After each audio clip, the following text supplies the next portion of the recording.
and welcome to the October book club for Professional Book Girl. My name is Kayla, and I'm going to tell books that I can recommend the best to you. And this is a very exciting book club episode because I am joined by the author of our October pick Fang fiction, Kate Stayman-London. Kate, welcome to Professional Book Girl. Hi, Kayla. Thank you so much for having me.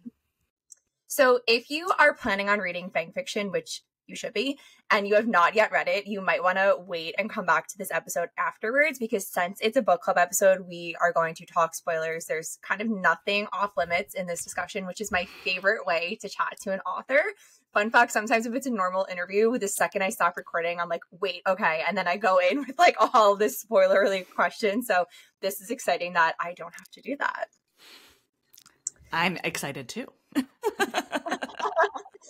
Okay, so, and the way that time works is crazy. I feel like I always have to acknowledge this. We're actually recording this on pub day for Fang fiction. So Kate, congratulations. I am a huge fan of yours. I loved One to Watch. It is behind me on my favorite shelf. I told you this when I ambushed you at the Dial Delights romance event where I got to see you talk about this book, that I read that in a time when I was still working in an office with a bunch of girls, and I was like, everybody has to read this book, and I was the only reader in the office. So I was like, guys, you have to read this book. Everybody will love it.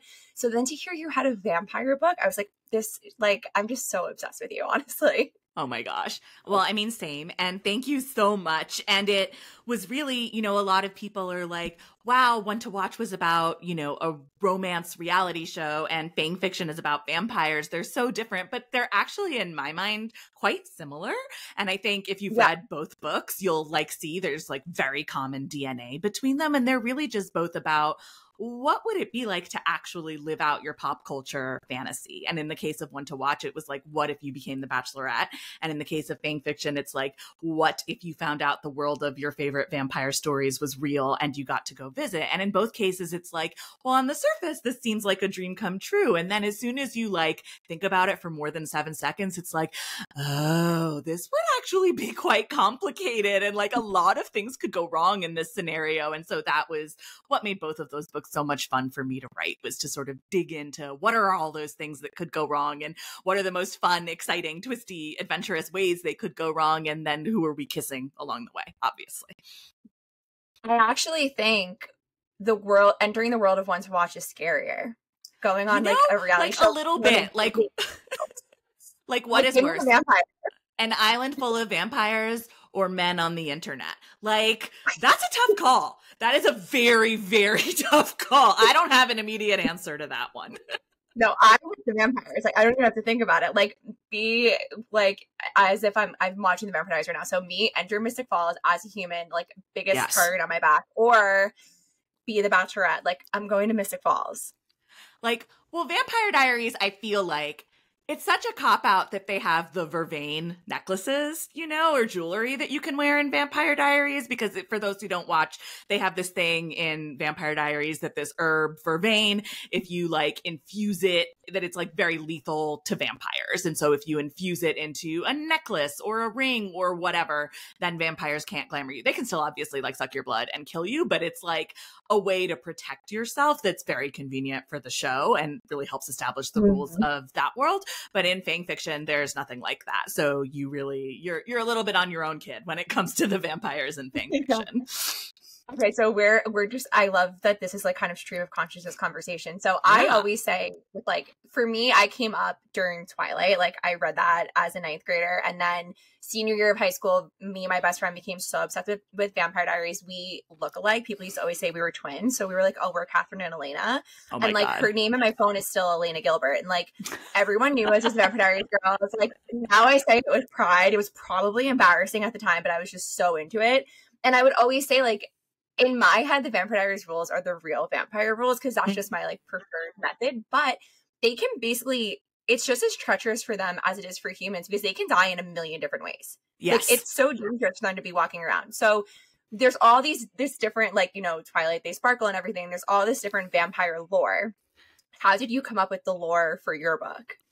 And technically book, because there is a book within the book, right. So I love this question. And for me, Like, this was part of, I had never written fantasy before this, and this was part of like the deep appreciation and admiration I gained for writers in this genre beyond what I already had as a reader and lover of fantasy, is that it is like, there are just so many questions you have to answer about every single little tiny detail and element of the world, from exactly like you said, how can vampires be killed? And like, so Twilight, if they go into sunlight, they just sparkle. It's not a big deal. In Buffy, they can kind of skirt around it. Like, if you know, you always see like Spike has his coat over his head and then he runs into the magic shop kind of smoking because he's just been outside. So like technically sunlight kills them, but they can move around during daylight. And in my book, I knew I wanted daylight to be the most lethal thing to vampires. And that's because so much thematically about the book is about darkness and light, and about, you know, Tess is an insomniac. She's in a really dark emotional place. She is living her life in darkness, and the book is about her journey back to the light. So I needed light to be like the most lethal weapon in the book. And then it was really a matter of like, so like in True Blood, when you kill a vampire, it is like a giant, disgusting pile of blood and guts that is like a huge hassle to deal with and clean up and move. And in Buffy, it's like, boop, boop, boop, little scattered dust to the wind, right? So like things like that, it was like, okay, if I'm going to do this big battle sequence at the end where we're killing vampires left and right, I kind of can't have it be a big mess like True Blood. And so coming up with like, you know, with the light being a weapon, that was a really thematic, important one for me. And then sometimes it was just a matter of convenience. And then sometimes it was like, well, what is really going to tell the best story? So like coming up with the poison dagger that Callum gets stabbed with, like obviously some equivalent of that, like the vervain that we were just talking about, exists in tons of vampire lore. So having something like that was helpful. But I also really liked like learning about this idea that silver is lethal to vampires. Like that is really based in this ideology thing that silver was a religious metal, and the idea that religious iconography or a cross was dangerous to vampires. And I liked the idea of that just being bullshit and being a thing that like priests made up in the Middle Ages or whatever. So I really had, to answer your question in the longest way possible, a ton of fun sort of picking and choosing the different parts of all different kinds of vampire lore and how I wanted to incorporate them into the story. That's so cool. And I think it is so beautiful. I didn't like, as I was reading it, I didn't think of it in that way, of like the light really being kind of like this, not the savior, but like the goal at the end of the story. Yes. Like to be able to test, especially, which we'll touch on that in a little bit. I really want to dive into the world as we're talking about now, like the rules for the vampires. But I love the idea of the Isle where the vampires are trapped, and it's Manhattan. And I'm in Manhattan right now, and I was just like, I remember I DM'd you because I started reading it at the pool. It was on Father's Day I read this, and I was so mad I had to go to my dad's and stop reading this book. Father's Day experience. And I was on the train going back into Manhattan and DMing you about it. And you were like, oh, it's perfect to read it at night though. And I was like, wait, oh my God, I'm going to be sitting like in the aisle reading this. And it just felt so meta and so cool. So I want to know everything. How did you come up with the world specifically, like the Isle? Why is it Manhattan? I pictured like a gothic forest, like very lush and beautiful with like castles. Like I want to go there so badly, basically. Oh my God, hard same. And I mean, that was part of it, right? So I first came up with the idea for this book in January of 2021. And it was like, I had been in COVID isolation for 8-9 months at that point. I live alone. So it was like isolation. And like, you know, politically, the world was kind of a mess. And I was just feeling that need to escape. And this idea of creating my dream escape world was like so appealing to me at that point. So I'm thrilled to hear that that's how you felt about it too. And it really was a matter of, in sort of thinking about the kind of fantasy I wanted to write and being like, okay, so technically this is a portal fantasy, which like Harry Potter is a portal fantasy. The Wizard of Oz is a portal fantasy. Like a lot of the stories that we know best have this idea of this sort of in-between world, which is bar between in Fang fiction.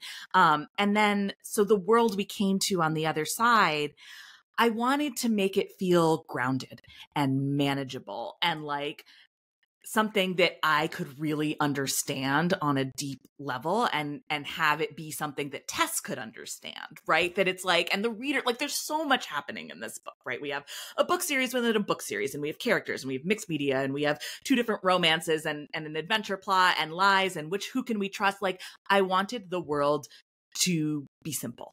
And so, you know, like V.E. Schwab and his Dark Materials, like there are a lot of fantasy books that have this idea of kind of worlds stacked on top of each other and different versions of the same place. And of course, multiversal storytelling is such a big thing right now. And this idea of like, this island is just like Manhattan. It is shaped like Manhattan. All of the landmarks of Central Park and, you know, the cloisters and Inwood and the Brooklyn Bridge and, you know, East River Park, all of these landmarks that I understand in terms of the geography. I was born in Manhattan. I grew up, my dad lived in Manhattan. I lived in Brooklyn for a few years. So like, I'm super familiar with that geography, and it helped me to root the geography of the Isle and make decisions about where different things would happen. And sort of as I came to the idea of the blood feud of it all, and sort of I was thinking about Romeo and Juliet and like two households both alike in dignity and East Side versus West Side, and the idea of like Callum's clan is on the West Side and Felix's clan is on the East Side. It like reminded me of the line from Sex and the City when Candace Bergen is on the show and she's talking about how she's dating a guy who's also seeing another woman, and like the park exists as a buffer between them. Like she has him on the East Side and the other woman has him on the West Side. I was like, that's the vibe. Like that's what I want. And so it was so helpful for me to kind of be able to be like, okay, if I understand this geography and these rules and this layout, then I can have like a field of towering moonflowers where East River Park is, and I can understand how the portal works and where Brooklyn Bridge is and how Tess would be traveling from Dumbo to the Lower East Side. And like all of those things just helped me so much in terms of grounding and understanding what was going on. So cool. And I obviously, because I'm on the Lower East Side. So as things were happening, I was like, oh, this is where I would live if I were on the Isle. But I imagine that you like Central Park and I'm pretty sure it was the Bethesda Fountain with Octavia, the angel. Yeah. And I was like, to me, obviously I've been there 5,000 times, but that anytime I go there, I'm like, this is where Chuck and Blair got married and Gossip Girl. So it's like pop culture references too, that I like that you're able to kind of about as you're exploring this world. So we've kind of been dancing around it, but I know this story because from when I saw you at the Dial of Delights event. How did this, can you tell the listeners how this idea really came to fruition, when like why you decided to start writing it? Yes. And then the two-part question, then did you build the world first or really work on plot first? Great questions. Okay, so for your first question, so it was January 6th, 2021. So the Capitol was getting stormed on my television. And I'm like, I'm sorry, I couldn't remember which story I had told. Who's to say? We're getting the real truth on this podcast. Your listeners are getting the hottest tea. So that was the day that it was. This makes even more sense now. I totally. And I had been working on another novel idea for like about 6 months at that time that I thought was going to be my second novel. And that novel was like more explicitly political. I have a background in politics. I worked in politics for a long time before I transitioned to working in novels and TV full time. And I, on that day, was just like, I'm so sad for our country. And I don't like, the book was kind of a dystopian America vibe. And I was like, we're living it. I don't want this. I don't want to write this. And I just called my agent crying. And I was like, I don't want to write this book. And she was like, that's okay. What do you want to write instead? And I was in tears. I was like 4 years old. I was like, a girl wakes up in Buffy. And the agent was like, okay, well, what would happen next? And I was like, I don't know what would happen next. He was like, okay, well, let's talk about it and let's think about it. And it was really similar, actually, to how I came up with the idea for One to Watch, which was literally just, what if The Bachelorette was fat? It wasn't more than that. And it was just like, okay, well, let me think about this. Like, is there a real story here?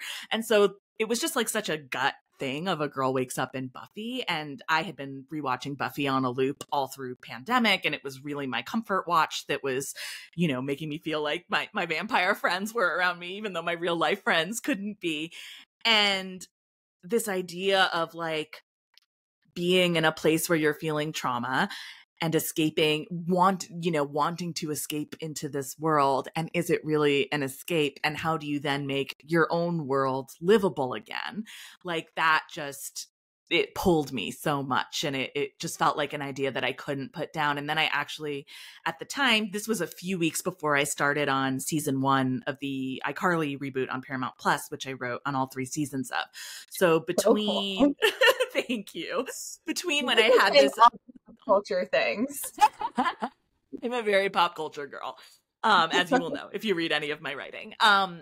So between coming up with the idea for Fang fiction and when we were actually able to get the proposal in, I had written on 2 and part of the 3rd season of iCarly already at that point. So it was a really long period of just sitting with the idea, sitting with characters, plot. Like it was all, it's hard to even say what I came up with first because it was such a long gestation period of just like kind of swimming around in the world and trying to figure out, well, how would this work? How would that work? And then it was like every so often something like the Isle is a perfect example of like, oh, it's one island. It's the shape of Manhattan. It doesn't have a fantasy name. It's just called the Isle. Like sometimes an idea would like that would come and it would be like, oh, this should have been it all along. And it would just click into place. And that would be like, okay, that goes on the board. That's definitely part of it. But a lot of things, like we played around with timing a lot. Like I wrote the first chapter several times. And the first time it was like 6 months after Tess had left grad school, way too soon. Oh, wow. She was way too traumatized. It was a deeply depressing way to start a book. It was not right. One time it was like 5 or even like 7 years later. And it was like, okay, that's too long.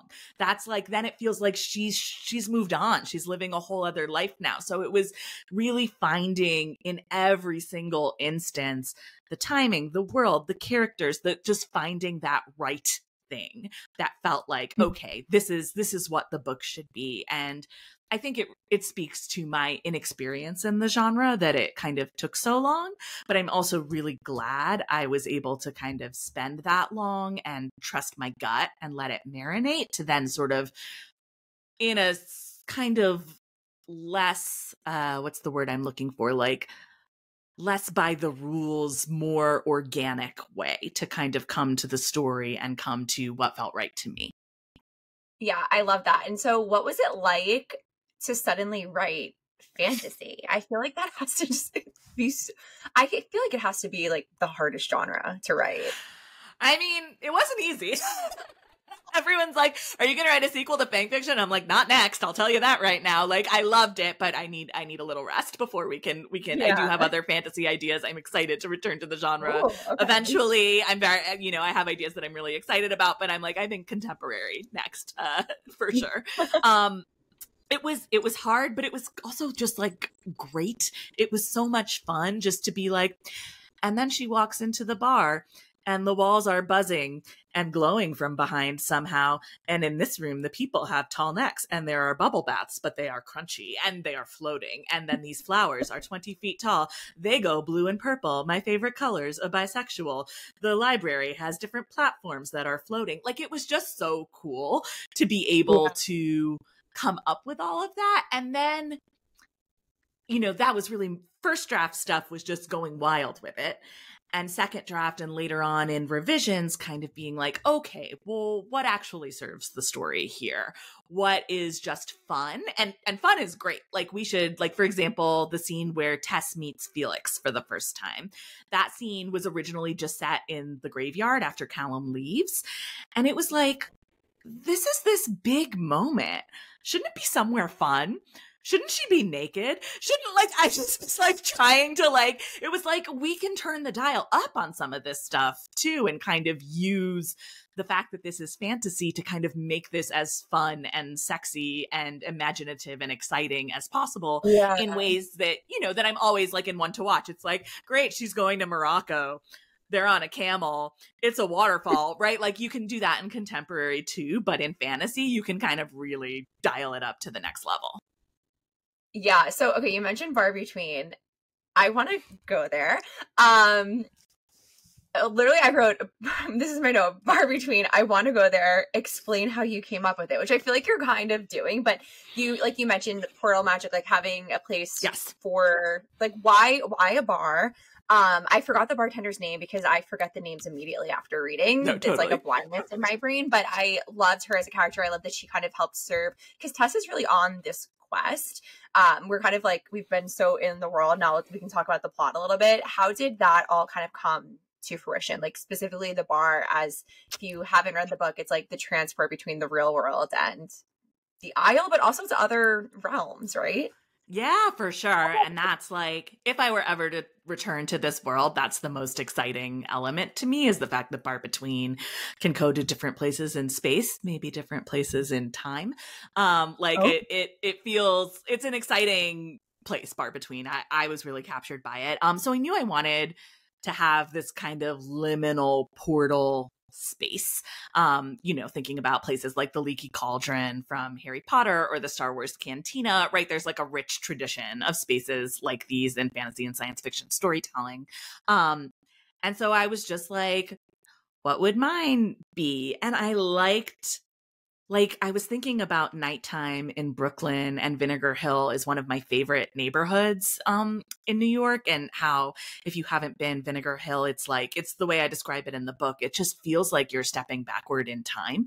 And it just feels like old New York. And if it's like foggy out and you can't really, you don't like squint and you don't look at the cars or the shape of the streetlights, like you could be 200 years ago when you're walking around that neighborhood. And I liked that idea of kind of like a nighttime, cozy New York bar on a fall misty night. Like that vibe was really speaking to me in terms of what I wanted the bar to feel like.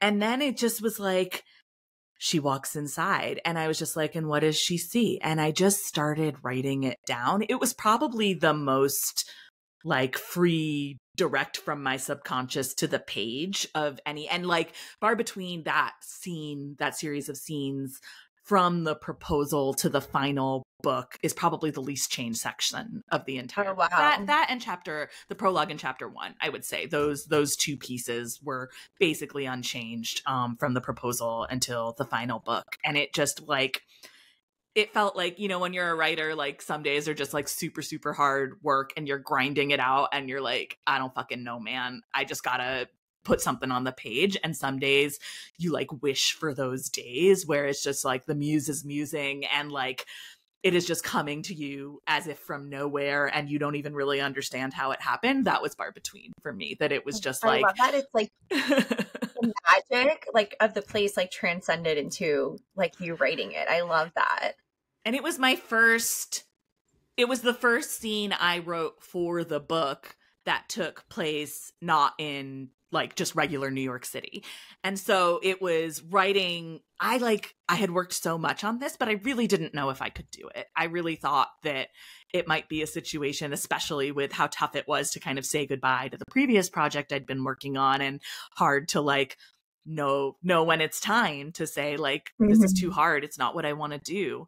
And I was really afraid that that was going to happen with Fang fiction. And when I wrote that Bar Between scene, that was the day that I was like, I can do this. Like it was like a really emotional day for me to be like, oh, I can actually, this is going to be hard and it's going to take a long time, but I can do it. I love that so much. So one of the things I loved specifically about One to Watch, I feel like it was one of the first books I read that really had so many different forms of media. And specifically with that one, it was like the work chat thread, because that was the life I was living, where I was working in fashion and we'd be talking about Bravo, and I didn't watch The Bachelor, but I'd be like, I see something's happening, like fill me in on the drama. And that's what happens in that book. And then the same, I feel like you just like slotted over to the other part of my brain with like fandom and different types of media within. So we have like, there's podcast transcripts, there's like a Tumblr post, I'm pretty sure Reddit makes an appearance. We also have another full book. So why I feel like that the different types of media has kind of become a signature to you, yes. And you do it better than anybody else. Oh so my gosh, thank you. How did that come to be? Why do you love to do it? Please never stop doing it. And then we talk about the fact that so Tess enters the world of her favorite book series, and then we actually get to read chapters from the books. And when I got to that first one, I was like throwing the book in excitement. I was so happy. It was so cool. And this book would have worked so well without that. But having that in was like so much fun, and like just an added like experience for the reader. I loved it so much. Oh my gosh. Well, first, thank you. Those are a lot of lovely compliments that you just said, and I appreciate it.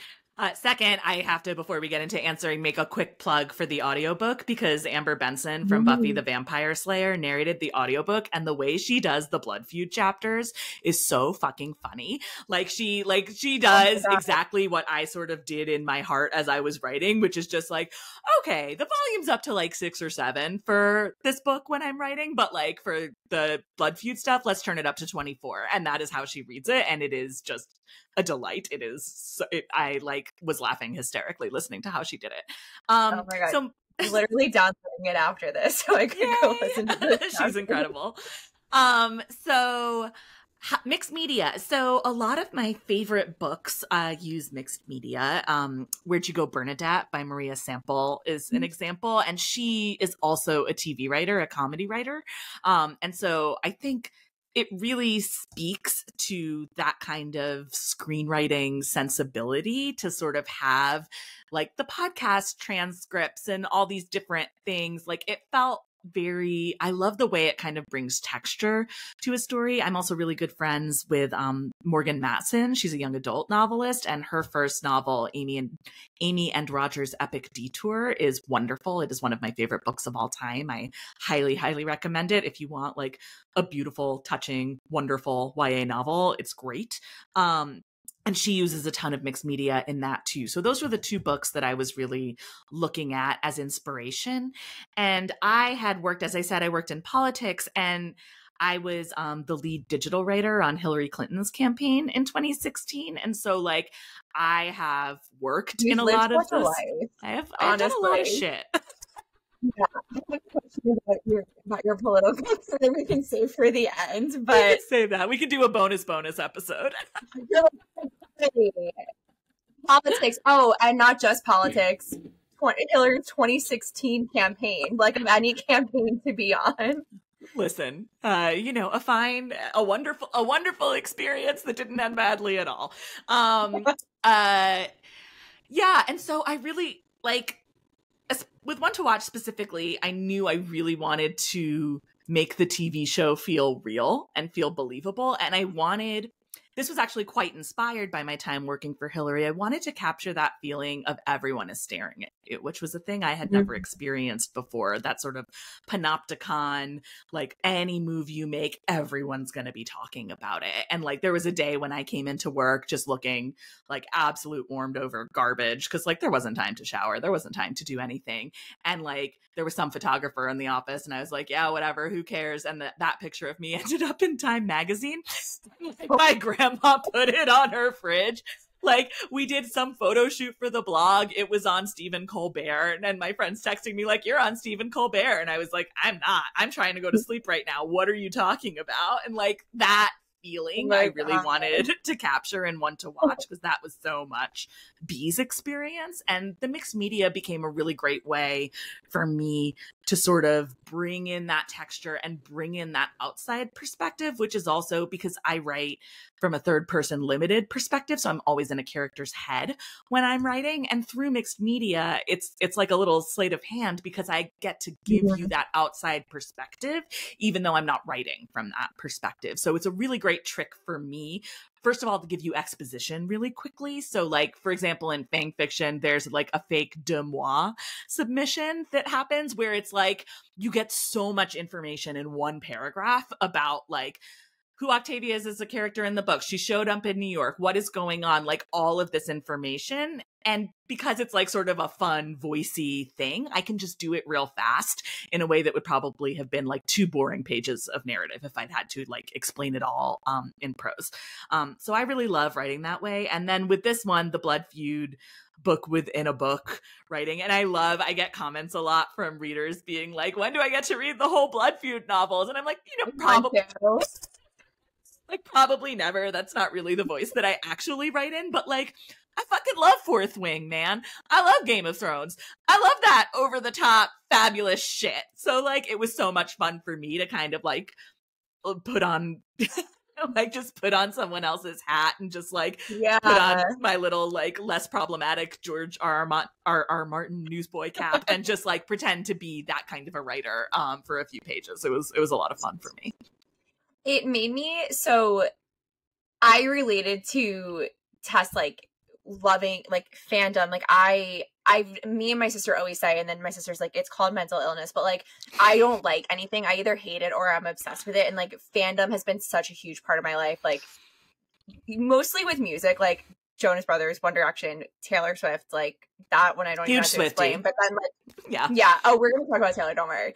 But then like with Twilight for me, like that was like kind of the first like book fandom I was really a part of. And I related to Tess loving that so much, but then actually being able to read what she was obsessed with, I felt like it really made me I understood fully because I was like, you're meeting them. And like Octavia was my favorite vampire and I thought she was so cool and fabulous. And then I was like, oh wait, but I get to like see how everybody else sees her and fully understand that. And it just made me like fall into the story in such a different way. Like I've never experienced anything like it. You pulled it off so well. Oh my gosh. Well, that is amazing. And thank you so much for saying that. It like, you do these things and you're sitting at your computer and you're talking to your editor and your other readers and you just like hope for the best, but like you don't know how it's going to actually work out there in the world. And it just like that absolutely means the world to me. So thank you so much. So when I heard about this book, I only heard, first of all, I was actually at another book event and someone was like, we were talking about the Dial Delights, which I keep mentioning it, but it was like a press preview kind of for like you and a few other romance authors. And I realized you were going to be there. And I was like, oh my God, I didn't realize you had another book coming out because One to Watch, like I said, is on my favorite shelf. And I was told that the synopsis by somebody else. And the way I just internalized it, I imagined that it was going to be the vampires. Like, I don't know why. I clearly did not understand it, right? But I thought the vampires were suddenly going to like be in our world and then realize that like their world isn't the real world. But I really loved that they were rooted in reality. They understood our world as well, and they're trapped on the island. I love that people were going back in history and finding pictures of Callum and Octavia, and I was so obsessed with that. So why did you decide to write it the way that you did? That's very long, rambling. No, it's a great question. And it's part of like, there were definitely times when I was like, most vampire stories, it's not portal fantasy. Most vampire stories are just these creatures exist in our world that we're in. And so if it's Mystic Falls, if it's Sunnydale, if it's Forks, a place I have been, lovely place, recommend. I went hiking in that rainforest. It's great.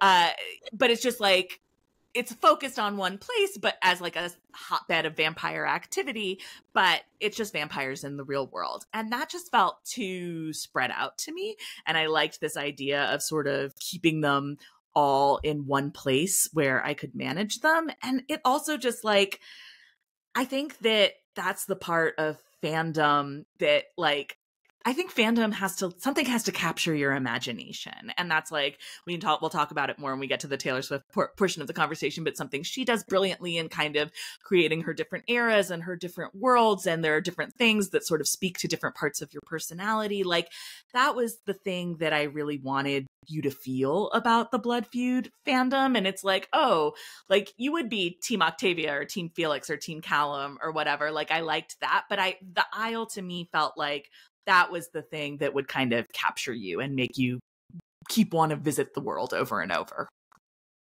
So let's talk about the vampires. We've talked about the world and everything enough. Let's get into I'm just obsessed with the vampire, honestly. So like I said, Octavia was my favorite, and I also really loved that the duo, like the main vampire duo, they were brother and sister. It's the Vampire Diaries, pardon me, but I feel like it's always brothers. And even though Catherine Pierce is probably my favorite vampire, period, like the male vampires, I feel like they're always the main one. So I loved having Octavia kind of be to me, she was the main vampire of the book. So were you thinking about that kind of like the feminism of vampires as you were writing it? Absolutely. Like, yeah. No, everything I do, like literally when we sent in the proposal, like it was at that time, here, fun fact for your listeners, the original title, we knew this wouldn't be the final title, but just for the proposal, the title was Bad Blood, a Swiftie title. And like it was Bad Blood and the like subtitle was a feminist vampire novel. Like that was always how I was thinking about this, like from the very beginning.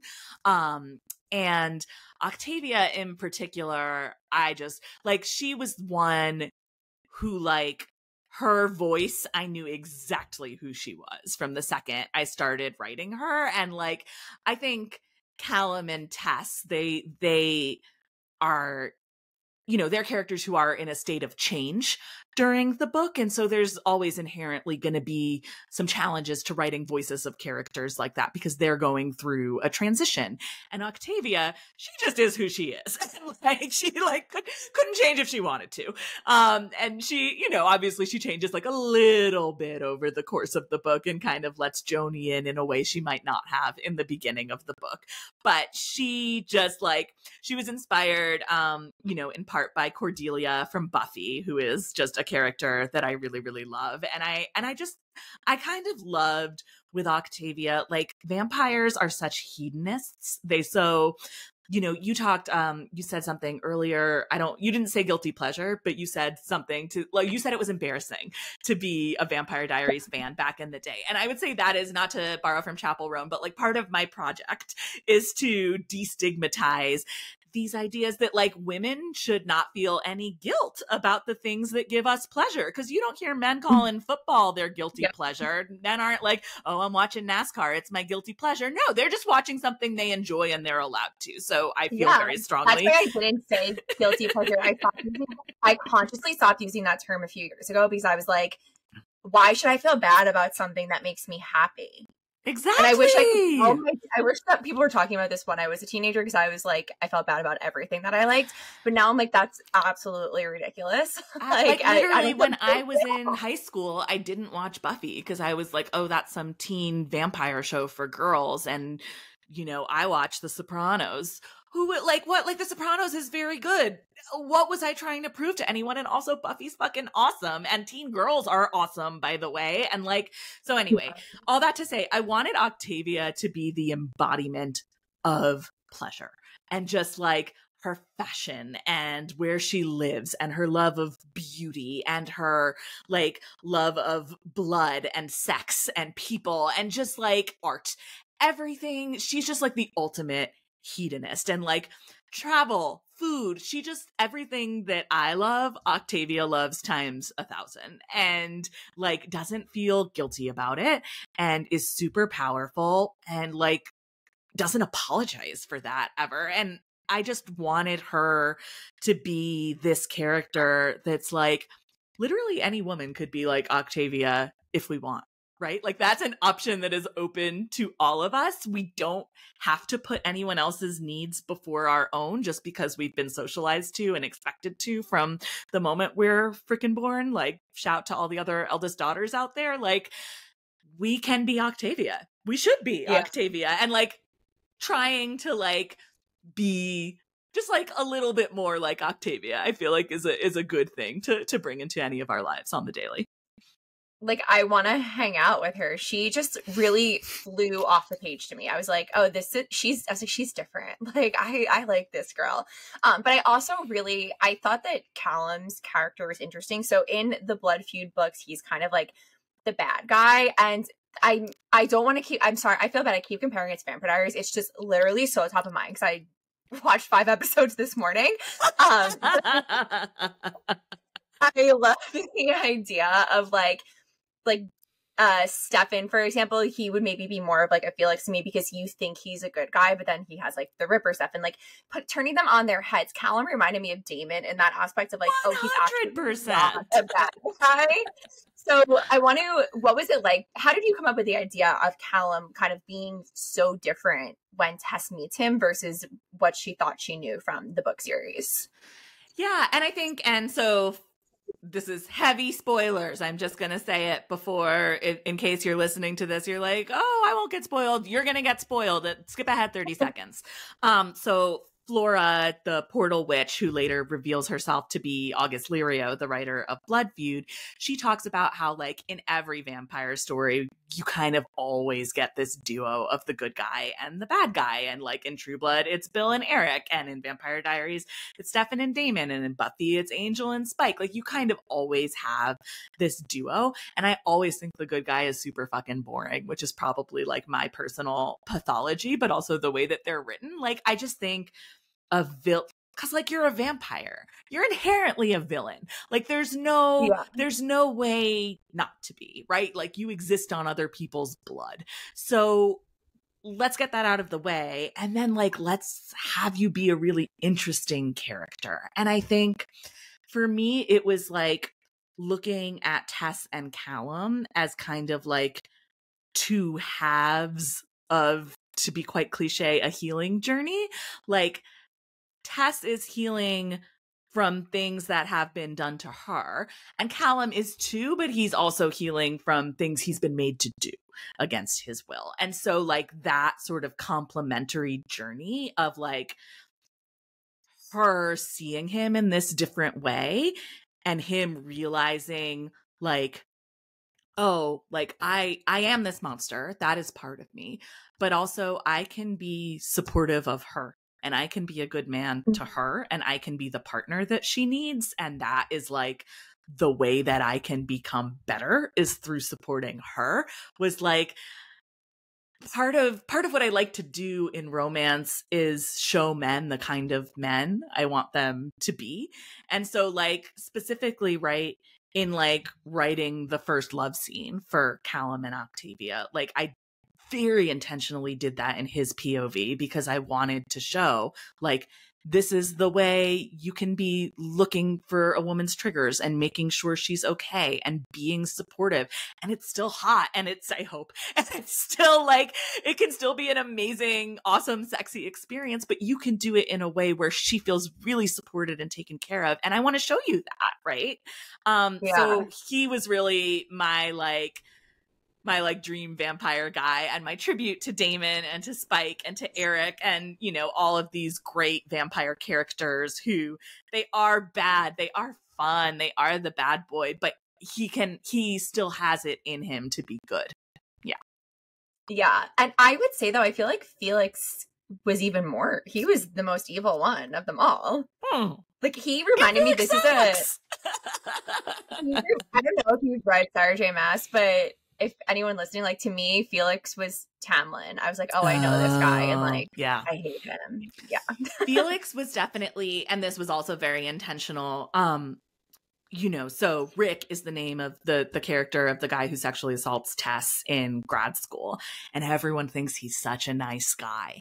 And Felix was meant to be the literary equivalent, right? Of, like, he's so nice, he's such a hero, right? And, like, so often men like that are just, like, living for the praise and adulation, and it becomes a drug to them and a power to them, and a power that they use to exploit people, and a power specifically that they use to abuse and exploit women. And I think we see that, you know, in a more bummer sense in the real world, we see that over and over again with men who, like, are held up as these heroes, and then you find out in private that they are just monsters.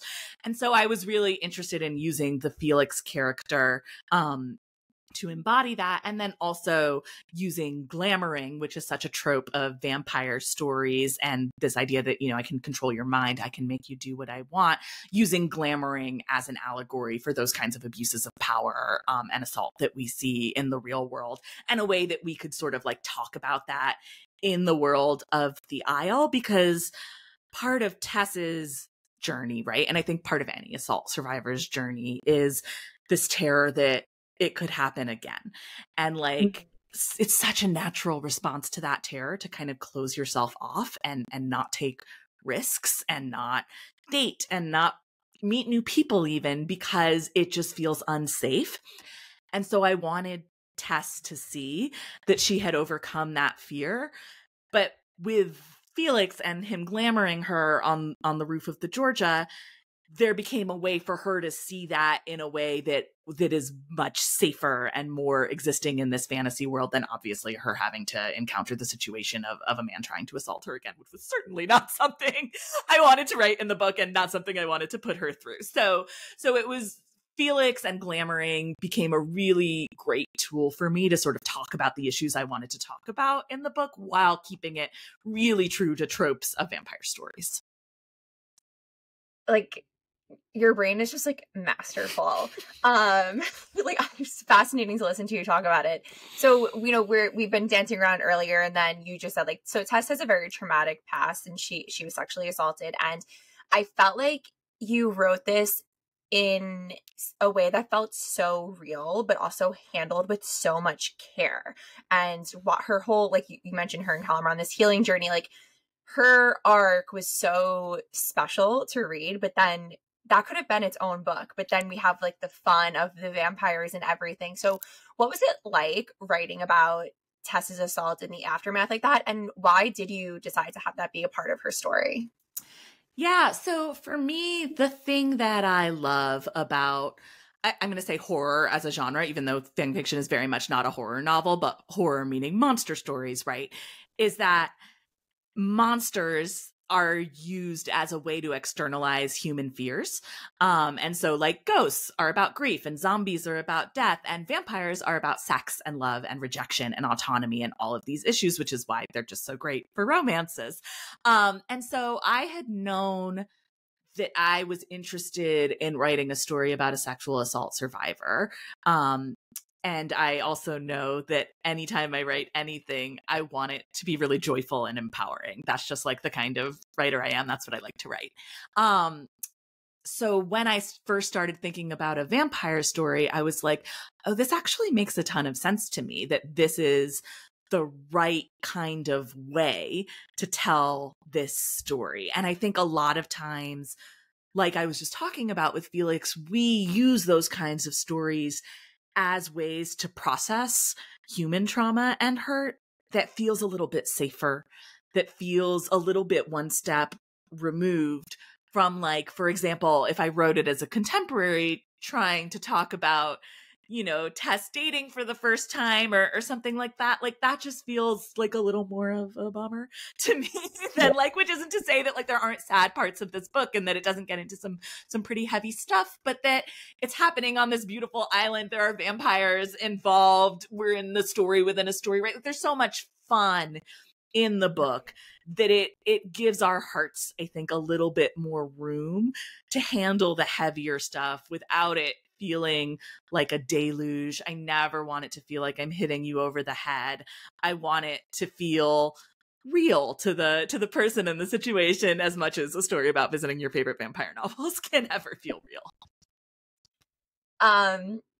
It felt so real, and just like the way that the flashbacks and everything with her friendships in the aftermath, I was like, oh my God, my heart just broke for her. But I was like, this girl's also like dream scenario. Now she's with all the vampires. So then I was like, oh, I'm so excited. I see where she goes now on this quest. That was a little sad portion. So we're gonna switch it around and talk about Taylor Swift, obviously. Thank God. I feel like I know the answer to this. What era would the book be? But specifically, if there's one Taylor Swift song for Fang fiction, what song is it? Damn.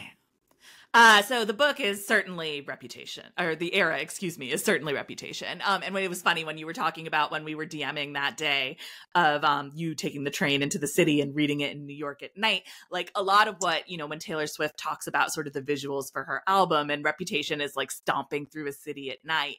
And I have these memories, right, of when that album came out and like walking around New York City with Ready for It in my ears and like stomping through the city. Like, it's just such an awesome album for like that vibe and that kind of like empowering feeling.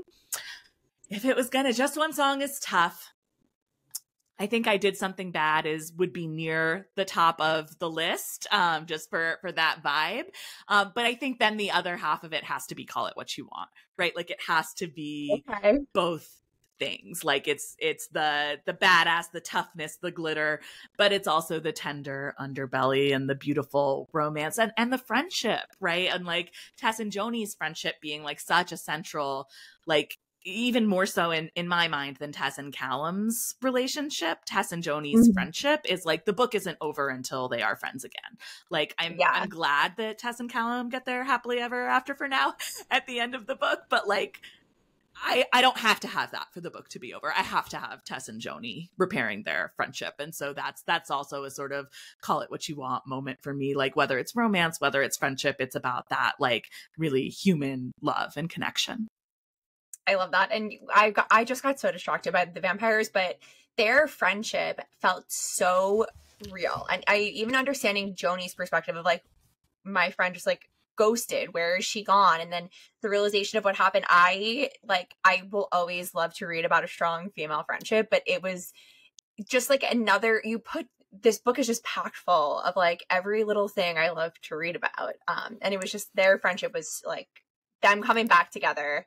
I love that. But then I also was obsessed with Octavia, like we spoke about. So then I love Joni and Octavia's little story together too. I mean, they're just fun, right? And that was part of like, I knew that Tess and Callum's story was going to be heavier, both with her past and his. And I knew that sort of being able to cut away to Joni and Octavia, like was always going to give us that bit of levity and a break from sort of like, first of all, like the Isle is fun and fabulous, but it's a high stakes place. Like Tess could get murdered at any moment when she's there. And she's coping with her emotions. She's dealing with Callum is sick. Like it's just everything's very heightened and high stakes there. And in New York, it's like, what am I going to wear to the fake Met Gala? Like, right? Like it's just like a different, more fun kind of mode. So it was nice for me too, to also be like, oh, they're going to Midtown. They will take an Uber. Like I do not have to invent jack shit for these people. Like I know exactly what's going on with them. But then Tess and Joni, I think I've certainly been that friend on both sides of that situation of like, I've been the friend who's been trying to support a friend going through something tough and they don't have the space to let me in and support them. And I've been that friend who maybe if a friendship is too intense and you don't have the space for it, like sometimes you're the ghoster. Like I understand both sides of that equation and both sides are really, really hard. And so having that sort of central miscommunication mismatch at the center of their relationship and giving them the opportunity to heal that and have grace for each other and be friends again, that was like so important to me to be like, we're not just doing romance here, like we're also doing friendship. Yeah, I love that. So you mentioned your career before, and I remember when I finished reading Once Watched, and I'm pretty sure it's in your author bio that you were a political writer, and I was like, oh my God, how do you go from, like we mentioned, maybe one of the wildest campaigns ever until maybe this year, Hillary's 2016 campaign, to Fang fiction? What is that? Is there things you learned from that world that come into this? How did you get here? Well, I will say, having, to borrow a line from Kamala, I just wrote a whole ass book about vampires. I know Donald Trump's type and vice versa. But yeah, no, it's, that campaign that, it broke my heart. And then, to talk about another bummer topic, I didn't intend to, but in 2017, I had a contract. I was doing video for the organization formerly known as NARAL, now known as Reproductive Freedom for All. I was running video for them during what became the Brett Kavanaugh hearings. And so I didn't know that I was going to be working on those hearings, but then I was. And seeing those hearings and seeing, Dr. Blasey Ford testify, she was so brave. And I think every woman that day was like, she's the bravest person. And seeing all these men, and I was like, they believe her. There's no doubt in my mind that they believe her and they just don't care. After those two experiences, it really became clear to me, and it was a heartbreaking revelation to feel like I can't be full-time in politics anymore. I can't. The world is too dark. It's too hard. I have to find a way to live the values that are super important to me in a way that feels joyful and in a way that is reaching other people on a level that feels joyful. And so then writing One to Watch, and working, like, even, it sounds silly, but like working on iCarly, for example, I wrote the episode where Carly and Freddie finally get together. And in looking at the original show when they were kids, there's like this real expectation that just because he likes her, she owes him something. And it's like super fucking rape culture, which is not great. And to sort of have the opportunity in writing that episode to address that and have them talk about it and have her be like, you were my friend and that was important to me and that was enough for me. And it bums me out that that wasn't enough for you. Right. Yeah. Like, so I'm always trying to find a way in kind of whatever work I do, to kind of bring my values to it. And in Fang fiction, like, it's so lovely to hear you say that it's like everything you love in a novel, because it's like definitely everything I love in a novel, right? That it's strong female friendship and gay romance and straight romance for me, a bisexual. And it's, you know, this like fabulous island and dresses and a vampire story, right? It just was like everything I love in one book, and also being able to talk about this issues that's super important to me, and really feeling like there are so many ways to be in the world and feel like you are doing the thing you're supposed to do in the way that you're supposed to do it. And sort of being on that precipice of making that decision of like, it's not going to be politics for me anymore. I'm going to do my little feminist romance novels instead. And now being in this place where it's like, oh, it's working. I'm really doing it, and it's really my career, and I really love it. And I am just beyond grateful that to everyone who reads the book and folks like you and everyone who makes it possible. It just means the world to me. Well, we're so lucky to have you here. What do you hope readers take away from Fang fiction? Great question. That spooky season is awesome. That people who commit sexual assault should be kicked out of college and graduate programs. That on, you know, in terms of the survivor side of it, that however you got to get through it is okay. That if you need to take a step, like, I think a lot of times we feel pressure that's like, you got to report it, you got to do this, you got to do that. And it's like, no, you got to stay alive. That's what you got to do. And you got to do that in the way that feels good to you. And if that means, you know, watching Buffy over and over, or reading your favorite vampire novels, or watching Real Housewives, or like whatever, Vampire Diaries, whatever it is that is bringing you that comfort and that escape, like, that's okay.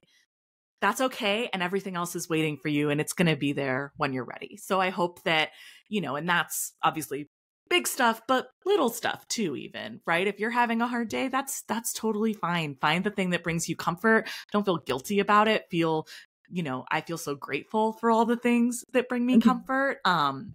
And yeah, and also be more like Octavia. Buy the fabulous dress, eat the delicious dessert, be a hedonist, enjoy your life, you know? So all those things. Yeah. Love that. Thank you so much for joining me. I feel like this could go on for hours and hours and hours. We're going to do something exciting to listeners. I'm going to announce the November book club pick with you live. You just get to hear what it is. So the November book club pick is Here One Moment by Liane Moriarty. She is extremely hit or miss for me, so this will be very interesting. And that episode will be out on November 25th. It is a Monday, the week of Thanksgiving, because I'm not going to put out an episode on Thanksgiving. So yeah, little admin out of the way. Thank you so much for joining me. I have loved this conversation. I'm sure my listeners have too. If you have made it this far and you haven't read Fang fiction yet, then so sorry. You know everything that happens in it now. Yeah. Go buy it. And yeah, thank you so much. Thank you for having me. This was awesome. I so appreciate it.